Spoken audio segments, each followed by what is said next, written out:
அனைத்து தமிழ் நெஞ்சங்களுக்கும் மாணவர்களுக்கும் கனிவான வணக்கங்கள். வாங்க நம்ம வீடியோல அடுத்த தலைப்பு என்னன்றத பார்க்கலாம். சங்க இலக்கியத்துல விளையாட்டுக்கள் அப்படின்னு சொல்லி வகைப்படுத்தினாங்க. இன்னைக்கு அந்த விளையாட்டுக்கள் எல்லாமே பாதி இருக்கு. அந்த விளையாடக்கூடிய விளையாட்டுக்கள் வந்துட்டு மறைஞ்சு போகல. ஆனா இன்ன வரைக்கும் தமிழ் படிக்கிற மாணவர்கள், போட்டித் தேர்வு சந்திக்கக்கூடிய மாணவர்கள் எல்லாமே நம்ம அந்த விளையாட்டுக்களை பத்தி படிச்சுட்டு தான் இருக்கோம். இந்தந்த விளையாட்டுகள்னா என்னன்றது தெரியாம படிச்சுட்டு இருக்கோம். தெரிஞ்சுக்கோங்க. குழந்தைகள் விளையாட்டுக்கள் விளையாடுனாங்க. அந்த குழந்தைகள் விளையாடக்கூடிய விளையாட்டுக்கள் என்ன அப்படின்னா கிளிகிளி விளையாட்டு, ரெண்டாவது சிறுதேர். இது பிள்ளை பருவங்களுள் ஒன்றா, நம்ம 10 பருவங்கள்ல ஒன்னா வரும். இந்த கிளிகிளி குழந்தைகள் விளையாடக்கூடிய கிளிகிளி விளையாட்டுக்கள்னா என்ன அப்படின்னா, நம்ம இன்றைக்கு சின்ன பிள்ளைங்களை கவனிக்க வைக்கிறதுக்காக கிளிகிளிப்பு ஆட்டுறோம் இல்லையா, அந்த விளையாட்டுக்கு பேரு தான் கிளிகிளி விளையாட்டுக்கள் அப்படின்னு சொல்றோம். 2 சிறுதேர், அதாவது குழந்தைகளை நடக்க வைக்கிறதுக்காக நம்ம 3 கால் வண்டி ஓட்டுறோம் இல்லையா, அந்த வண்டிக்கு பேரு தான் சிறுதேர் விளையாட்டு. இந்த 2 விளையாட்டுகள் மட்டும்தான் சங்க இலக்கியத்துல வசிக்கக்கூடிய, அதாவது வாழ்ந்தக்கூடிய அந்த சிறு குழந்தைகள் விளையாடக்கூடிய விளையாட்டுக்களா நமக்கு வரையறை உண்டு. 2 மகளிருக்கான விளையாட்டுக்கள் இருக்கு. மகளிருக்கான விளையாட்டுக்கள் எந்த மாதிரி எல்லாம் ஒரு மகளிர் விளையாட ஆரம்பிச்சாங்க அப்படின்னா, ஃபர்ஸ்ட் புனலாடுதல், 2 களங்காடுதல், 3 ஓரையாடுதல், 4 பந்தாடுதல், 5 சிற்றில் விளையாடுதல், 6 வண்டல் இழைத்தல் அப்படின்னு நம்ம சொல்றோம். இந்த விளையாட்டுக்கள்லாம் இன்னைக்கு நம்மளுக்கு தெரியுதா தெரியலையானே தெரியல.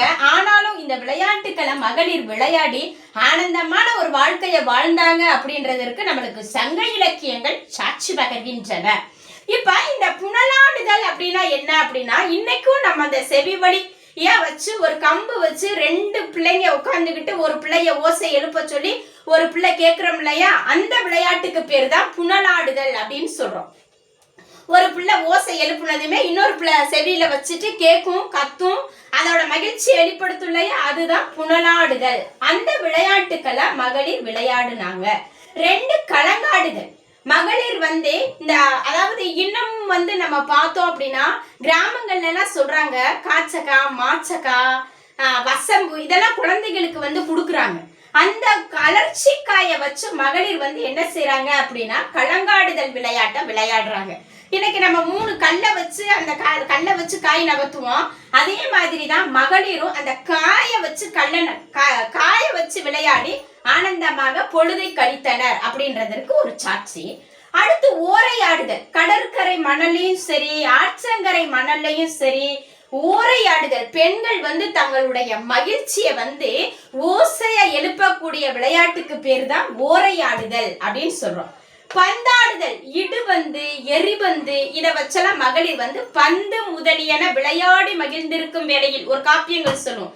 தலைவி என்ன செய்யறா அப்படின்னா, பந்து முதலியன விளையாடி மகிழ்ந்திருக்கும் வேளையில் அப்படின்ற ஒரு செய்தியெல்லாம் நம்மளுக்கு தென்படுது இல்லையா.